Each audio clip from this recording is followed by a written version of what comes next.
Hello and welcome to the final day of MotoGP pre-season in 2023. You join myself, Jack Gorst, and our pit lane reporter Simon Crafar outside the Repsol Honda garage, and that is because we do have a little bit to tell you about Repsol Honda. Just before we came on this live, Marc Marquez had a crash maybe about, 45 minutes or so ago, and we've seen again that he has his bike ready, prepared, and all good for him to go back out. And really, Honda are in a little bit of a sticky situation as well. They're down there on the timesheet, Simon, and the outlook is a little bit bleak.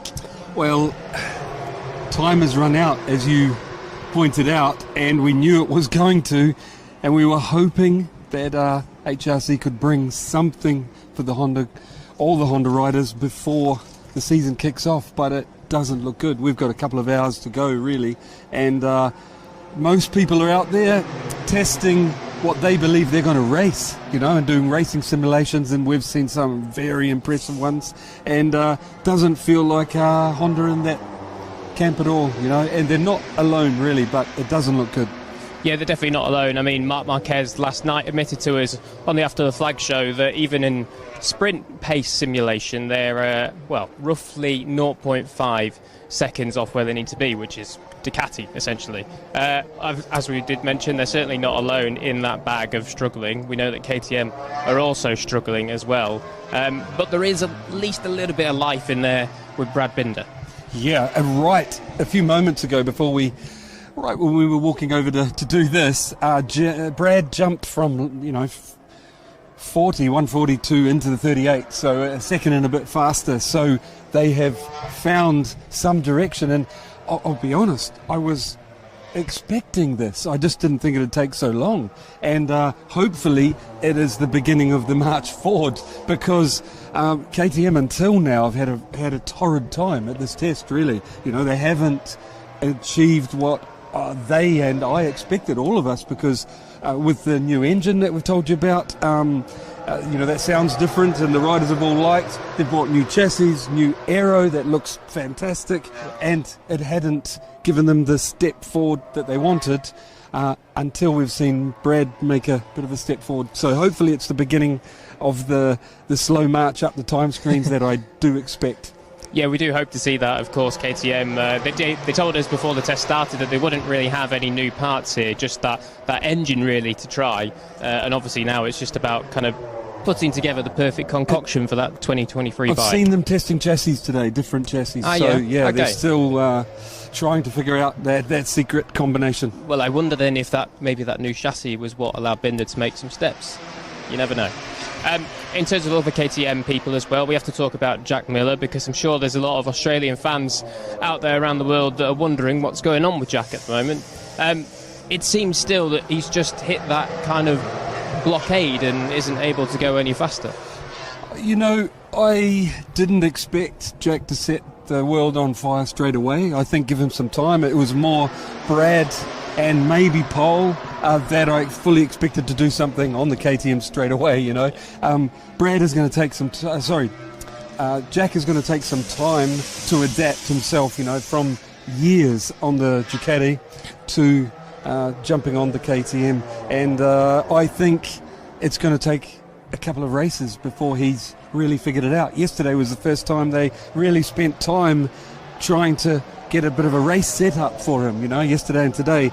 And when you think it's a lot of work to do in a short time, so yeah, it's going to take a couple of races, I think, before he really figures it out. Yeah, it certainly is. We hope that he can, as you do say, figure it out in those first few races. Speaking of kind of the sister KTM team, obviously Gas now, a slightly different entity, but still largely the same bike. Augusto Fernandez, you just walked by actually, and you caught up with him very quickly to congratulate him essentially, because he's doing a good job. He really is, I just saw him do a long run like a lot of the riders are doing today, and it was a good 10 laps, and he was so consistent, really put a good effort in, all on the really low 40s and dipped into the 39s, which as a rookie, I think he's doing a great job. And at that time, he was pretty much as fast as anyone on the KTMs and gases, so impressive. Yeah, doing a great job, and only 1.5 seconds off the top, and we'll come on to it a little bit later, but Pecco Bagnaia is at the top, and he's over half a second quicker than the outright lap record here, so certainly the pace is pushing on. Now, we need to speak about the third factory that might be in a little bit of trouble, and that is, of course, Yamaha. Yeah. Franco Morbidelli is way down there on the timesheets. I think he only has Jack Miller behind him at the moment, and his teammate Fabio Quartararo is not... He's doing better for sure, but he's not exactly any more positive, is he? No, what I've seen Franco today, we both saw, is testing some aero that we haven't seen before, like three wings, you know, on each side of the bike. It's like a double side pod setup, isn't it? Yeah, like literally three wings in a line. And it looks like he's doing some testing for Yamaha, giving them feedback.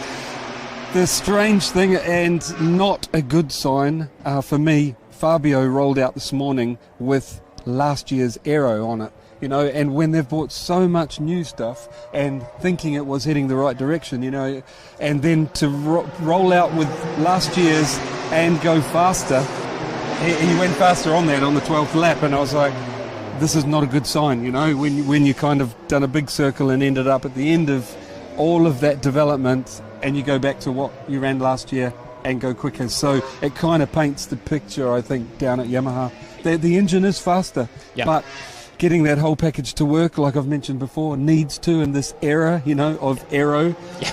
So, yeah, it's not a good sign, I don't think, coming. And Fabio, if he's struggling, and he's normally the rider that can squeeze something out extra, you know, and he's having a tough time. Not in the top 10. There was, last time I looked at time screens, it pretty much paint the picture that we're seeing is all of the bikes in the top 10 are from Italian manufacturers. Yeah, they are pretty much all from Italian manufacturers. I think at this point it is the top 8, and then there's Joan Mir and Fabio Quartararo, the only two Japanese manufacturer bikes in the top 10. So we may as well move on to those Italian manufacturers then, and of course we're going to have to start with the benchmark one of those, which is Ducati. Pecco's lap is outrageous, really, isn't it? He's banged in a 38.1 when the previous outright lap record, his own, was a 38.7. That is daunting, to say the least. I mean, we all felt everyone gasp and look at each other, and they were swearing, you know, you couldn't hear what they were saying, but it was literally like that when he put that lap in. He went out to do the simulation for the sprint race because he did about 10 laps, wasn't it? Yeah. That I counted. And the first one was that incredible lap time, and then he proceeded to just bang those laps out, like really consistent. Incredible. The slowest was 39.5, which has been tough for a lot of other manufacturers even to do. Yeah. Incredible pace, and it's not just him as well on the Ducatis that also has incredible pace. I do want to single out Alex Marquez. Stunning. In the middle of this final day, because what a lap from him. I think he's up there in 3rd or 4th, I can't quite remember now. Last we looked, yep. He's really starting to put it all together on that Ducati. He really is, and I don't think really it's a surprise. You know, I remember saying a few times last year that when we knew he was going to the Grassini team, that he's 2 times world champion. I heard Tardozzi say yesterday that he fully expects him to podium a few times this year, because he's a great rider, proven, and this is the first opportunity he's had to show what he can do. Like, the package is under him. They haven't had testing to do. They're pretty much on a bike that's proven from last year. They haven't had different wings and things to try. They've just got to get on the bike and ride it. And ride it, he has done. I watched him out on track, really aggressive from first thing this morning, and looks like he's enjoying it, you know, and, doing the lap time straight away, both in one time attack and the long runs. He looks great. Yeah, he does look great, and I'm sure he is enjoying it after coming off the Honda last year. We do have to mention very quickly his teammate Fabio Di Gianantonio, unfortunately not riding today after a big crash yesterday. Hit his head pretty hard so far, as we understand, but saying that, Digio yesterday was going really well as well. Even though he didn't do a time attack, because he obviously didn't have the chance to, I think he was 11th on the timesheet or something like that. He was up there. He was, when he did the time, he was like 3rd fastest, wasn't he, yesterday? Yeah. Then he had the fall, didn't get to ride the afternoon. I spoke to him at breakfast this morning.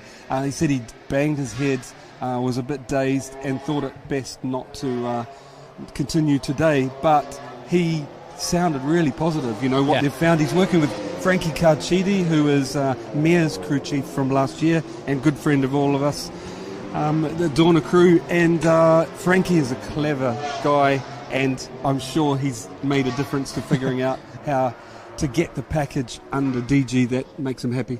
Yeah, definitely. Yeah, I think Digia comes into the season as the Ducati rider. It's hard to know whether it's the least pressure or the most pressure. It's one of those, maybe the least expectations, shall we say. So anything that Digia does to get himself up there in amongst his fellow Ducati riders is going to make him look very, very good. Now, we have to, of course, come on to the final manufacturer. And we left Aprilia for last because Ducati at the minute they're the benchmark, but Aprilia are just snapping at their heels very, very closely, aren't they? They're really not far behind. Everyone watching the timing screens will be able to see that all of the Aprilia riders are fast, so it proves it's not just a rider making the bike look good, the bike is working well, and they're playing with some aero stuff still, but like final touches we saw that you brought up yesterday, little swing arm winglets, and that are much like the ones off the bottom of the front forks. Alicia's fastest time was done with those, I noticed. And I got to say, Alicia, I don't think we're seeing everything that Alicia can do, because he's still suffering from that arm pump, not doing a lot of laps or long runs. And he mentioned about his ankle as well. True, yeah. So I think he's a little under the weather, and but I spoke to the RNF team, and they are quite excited because they said it feels like 2019 when Frankie Morbidelli and Fabio started, the more experienced rider and the rookie, and they're both really good. They're going great.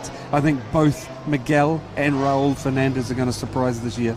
Yeah, definitely. There's loads of people, whether it's paddock people or people on social media, that are tipping them as the dark horse this year coming into 2023, and you really can't blame them. It's interesting as well, because we spoke to Massimo Rivola yesterday in the Midday Live. He said about stuff they learned with the electronics and passing that down to the RNF boys, and we're already seeing that. I mean, I think Miguel is under the previous lap record, and obviously, Maverick or Aleix didn't do that in previous years, so certainly they are applying that knowledge and making what we all thought was kind of a bike that had a ceiling even higher now. Yes, and the RNF team mentioned to me that they're really happy with the support from Aprilia. It feels like Massimo says every time we speak with them, it's not just the factory team, they have 4 riders. That's how they see it. So I think that's another level of support that Aprilia are giving the RNF team over what Yamaha would have been felt more like a customer, where RNF feel like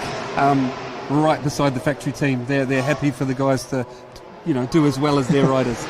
So, of course, then we spoke about all the manufacturers, but what it does mean is that with just half a day of pre-season testing to go, in 2 weeks' time we are going to be racing.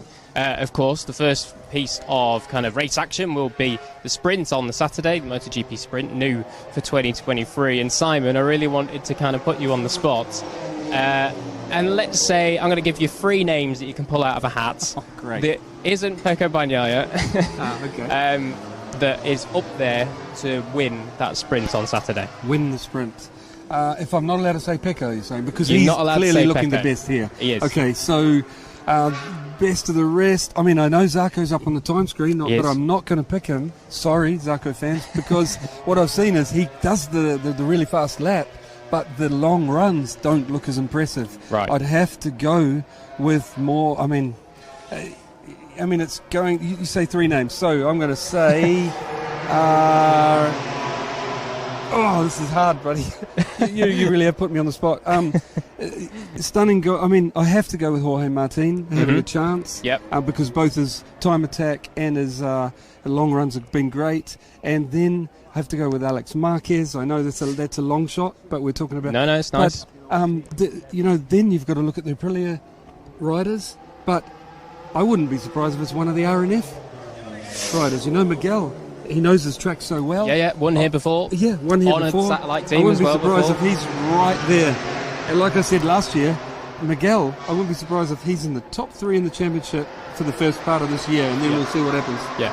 Well, there you go then. So a couple of random picks to add in there for, who we think might win the sprint on the Saturday in 2 weeks' time. I'm also going to add Luca Marini in there, because I think Luca Marini is looking seriously good. So that is going to be it then from here at the Portimao test. On the final day of pre-season testing, there is just only half a day left to go, and you can join all the analysis later when After the Flag starts at 5 o'clock local time here. Lewis Sotheby and Neil Morrison bringing you that once again, as well as Simon Crafar will be there to add in any extra info too. Thank you very much for watching along with us here in testing throughout the pre-season, and we'll chat to you very soon.